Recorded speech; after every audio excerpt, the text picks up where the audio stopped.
O Catecismo em um Ano.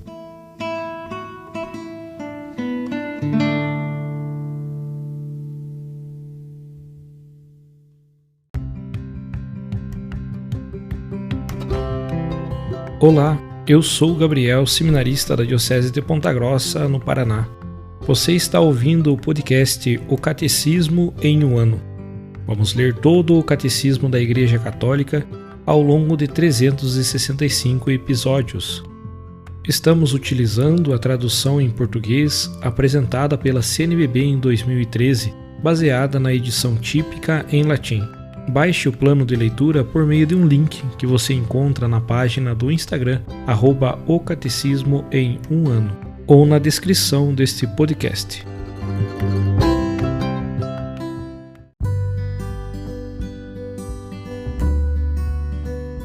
Chegamos ao dia 294 do podcast O Catecismo em um Ano, e neste dia nós leremos dos parágrafos 2307 ao 2317, dentro da terceira parte, a vida em Cristo, e esta parte falará sobre a salvaguarda da paz.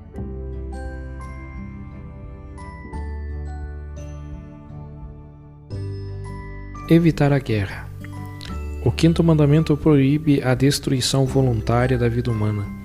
Por causa dos males e das injustiças que toda guerra acarreta, a Igreja exorta cada um a orar e a agir para que a bondade divina nos livre da antiga escravidão da guerra. Cada cidadão e cada governante deve agir de modo a evitar as guerras.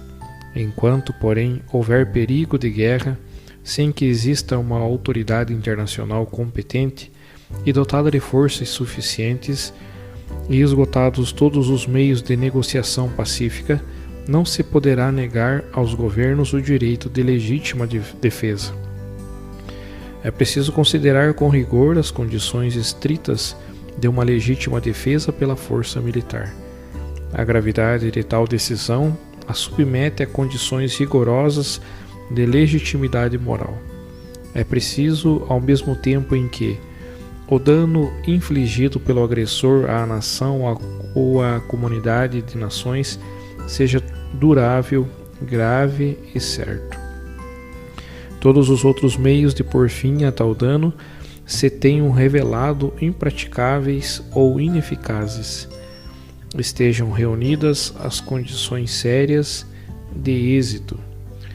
O emprego das armas não acarrete males e desordens mais graves do que o mal a eliminar. O poderio dos meios modernos de destruição pesa muito na avaliação desta condição. Estes são os elementos tradicionais enumerados na chamada doutrina da guerra justa. A avaliação dessas condições de legitimidade moral cabe ao juízo prudencial daqueles que estão encarregados do bem comum. Os poderes públicos, neste caso, têm o direito e o dever de impor aos cidadãos as obrigações necessárias à defesa nacional. Aqueles que na vida militar se dedicam ao serviço da pátria estão a serviço da segurança e da liberdade dos povos.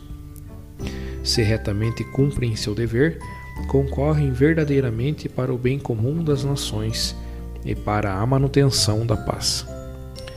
Os poderes públicos devem prever equitativamente o caso daqueles que recusam o emprego das armas por motivos de consciência, os quais, porém, continuam obrigados a servir sob outra forma a comunidade humana. A Igreja e a razão humana declaram a validade permanente da lei moral durante os conflitos armados. Quando, por infelicidade, a guerra já se iniciou, nem tudo se torna lícito entre as partes inimigas. É preciso respeitar e tratar com humanidade os não combatentes, os soldados feridos e os prisioneiros. Os atos deliberadamente contrários ao direito dos povos e a seus princípios universais, como as ordens que os determinam, constituem crimes. Uma obediência cega não é suficiente para excusar os que se submetem a esses atos e ordens. Portanto, O extermínio de um povo, de uma nação ou de uma minoria étnica deve ser condenado como pecado mortal. Deve-se moralmente resistir às ordens que impõem um genocídio. Qualquer ação bélica que tenha em vista a destruição indiscriminadamente de cidades inteiras ou de vastas regiões com seus habitantes é um crime contra Deus e contra o próprio homem a ser condenado com firmeza e sem hesitações. Um dos riscos da guerra moderna é dar ocasião aos possuidores de armas científicas, principalmente atômicas, biológicas ou químicas, de cometerem tais crimes. A acumulação de armas parece a muitos uma maneira paradoxal de dissuadir da guerra os eventuais adversários. Veem nisso o mais eficaz dos meios suscetíveis de garantir a paz entre as nações. A estes meios de dissuasão são feitas severas restrições morais. A corrida aos armamentos não garante a paz. Longe de eliminar as causas da guerra, há o risco de agravá-las. O dispêndio de riquezas fabulosas na fabricação de novas armas impede de socorrer as populações indigentes e trava o desenvolvimento dos povos. O superarmamento multiplica as razões de conflitos e aumenta o risco de esses conflitos se alastrarem. A produção e o comércio de armas afetam o bem comum das nações e da comunidade internacional. Por isso, as autoridades públicas têm o direito e o dever de regulamentá-los. A busca de interesses privados ou coletivos a curto prazo não pode legitimar empreendimentos que fomentem a violência e os conflitos entre as nações e que comprometam a ordem jurídica internacional. As injustiças, as desigualdades excessivas de ordem econômica ou social, a inveja, a desconfiança e o orgulho que graçam entre os homens e as nações ameaçam incessantemente a paz e causam as guerras. Tudo o que for feito para vencer essas desordens contribui para edificar a paz e evitar a guerra. Pecadores que são, os homens vivem em perigo de guerra, e este perigo os ameaçará até a volta de Cristo. Mas, na medida em que, unidos pela caridade, buscam superar o pecado, superarão igualmente as violências, até que se cumpra a palavra.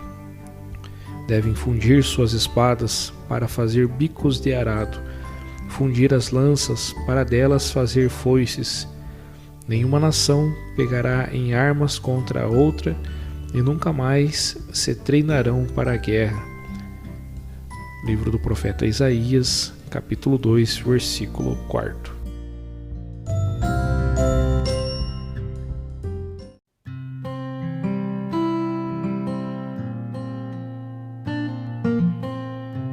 Como leitura complementar para esse dia, nós leremos o discurso do Papa Francisco aos participantes na plenária da Pontifícia Academia das Ciências, realizada na Sala Clementina no dia 10 de setembro de 2022.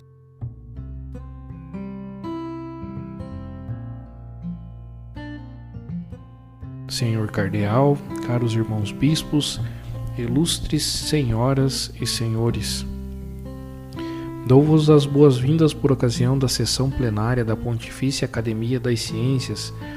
Agradeço ao presidente, professor Joaquim von Brau, as suas amáveis palavras. Expresso a minha gratidão a Dom Marcelo Sanches Sorondo, que muito trabalhou como chanceler ao serviço desta academia e da Academia das Ciências Sociais.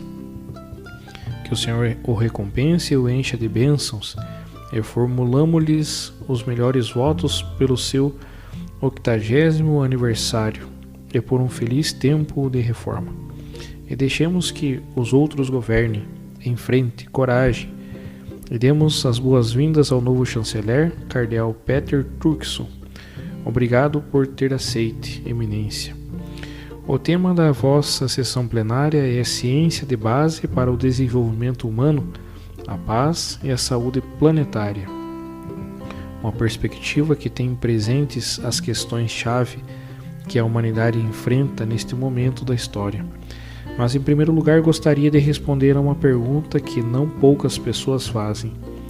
Por que os papas, a partir de 1603, quiseram ter uma academia das ciências?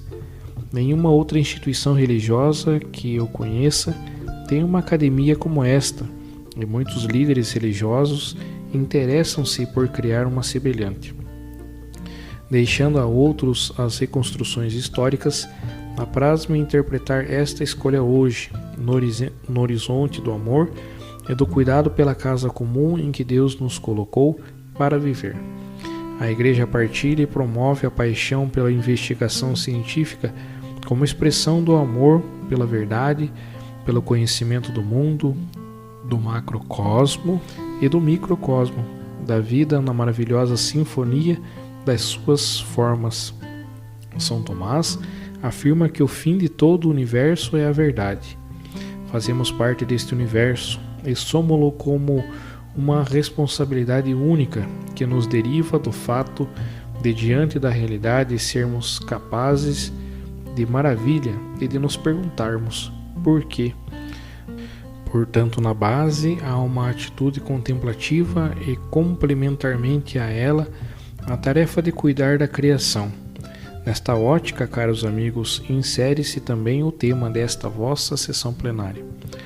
Olhando para os anos recentes, recordo com gratidão as declarações da Academia perante várias emergências, quer devido à crise alimentar e à luta contra a fome, em colaboração com o Food Summit das Nações Unidas, quer devido à saúde dos oceanos e mares, ou para reforçar a resiliência dos pobres em caso de choques climáticos.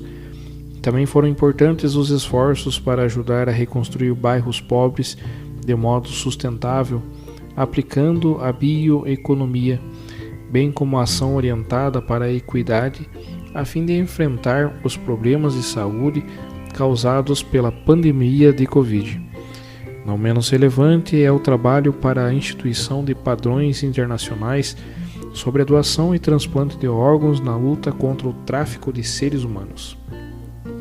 E também para a promoção de uma nova ciência de reabilitação médica dos idosos e dos pobres. Além disso, aprecio particularmente o esforço para envolver a ciência e a política para prevenir a guerra nuclear e os crimes de guerra contra as populações civis. Felicito-me com todos aqueles que participaram ativamente, especialmente com o professor Von Braun, pela sabedoria e dedicação com que trouxe novidade à vida da academia. Viu nos desafios atuais oportunidades científicas específicas para os enfrentar, trabalhando com cientistas que possam ajudar a resolver os problemas. Nesta sessão plenária, realçais a ciência de base, que nos oferece muitos novos conhecimentos sobre a Terra, o universo e nele o lugar dos seres humanos. Congratulo-me convosco porque mantendes o objetivo de unir a ciência básica à resolução dos desafios atuais, unir a astronomia, a física, a matemática, a bioquímica e a ciência climática e a filosofia, ao serviço do desenvolvimento humano, da paz e da saúde do planeta. Esta abordagem unitiva é muito importante, pois, na medida em que as conquistas das ciências aumentam, a nossa admiração perante a beleza e a complexidade da natureza, sentimos a necessidade crescente de estudos interdisciplinares ligados à reflexão filosófica, que levem a novas sínteses. Esta visão interdisciplinar, se tiver em conta também a revelação e a teologia, poderá contribuir para dar respostas às últimas questões da humanidade, que são levantadas também pelas novas gerações, às vezes desorientadas. Com efeito, as conquistas científicas desse século devem sempre ser guiadas pelas exigências da fraternidade, da justiça e da paz, contribuindo para resolver os grandes desafios que a humanidade e seu habitat enfrentam. Também nesse sentido, a Pontifícia Academia das Ciências é única na sua estrutura, composição e objetivos que visam sempre a partilha dos benefícios da ciência e da tecnologia com o maior número de pessoas, sobretudo as mais necessitadas e desfavorecidas, e assim ela visa também a libertação das várias formas de escravidão, como o trabalho forçado, a prostituição e o tráfico de órgãos. Estes crimes contra a humanidade, que andam de braços dados com a pobreza, também ocorrem nos países desenvolvidos nas nossas cidades. O corpo humano nunca pode ser, nem em parte, nem na sua integridade, objeto de comércio.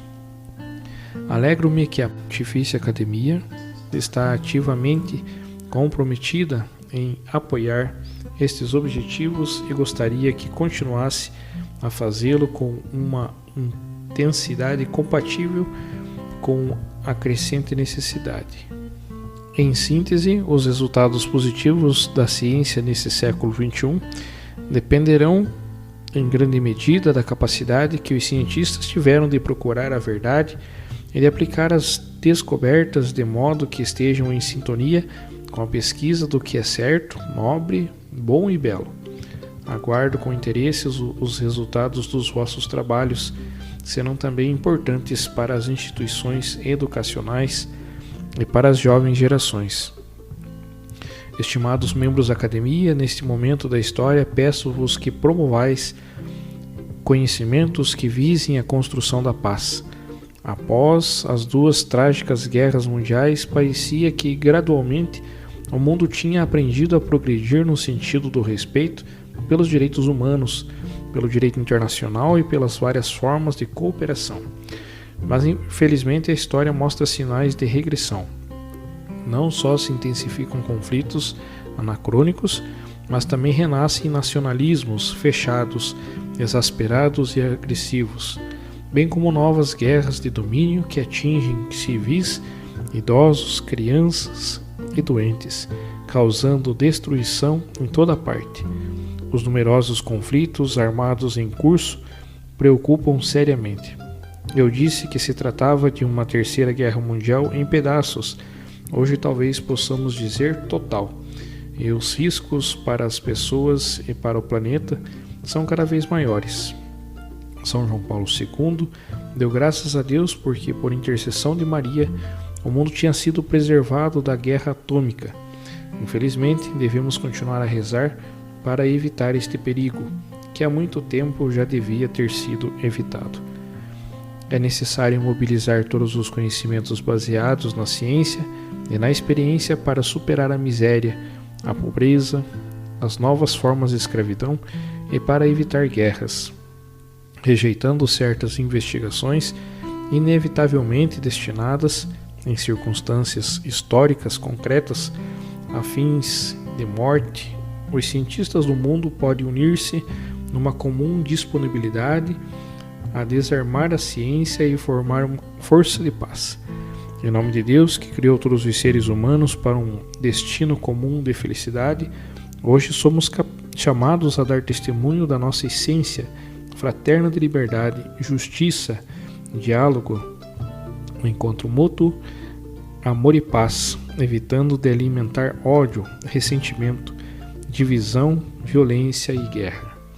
Em nome de Deus, que nos deu o planeta para salvaguardar e desenvolver, hoje somos chamados à conversão ecológica para salvar a casa comum e a nossa vida, bem como a das futuras gerações, em vez de aumentar as desigualdades, a exploração e a destruição.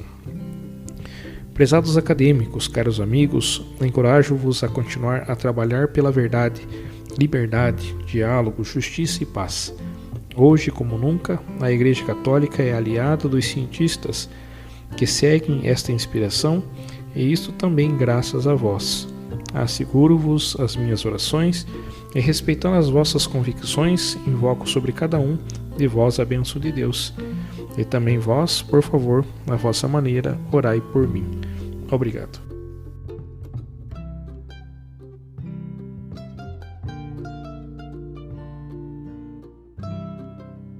Os textos dos discursos papais encontram-se na íntegra no site da Santa Sé, vatican.va.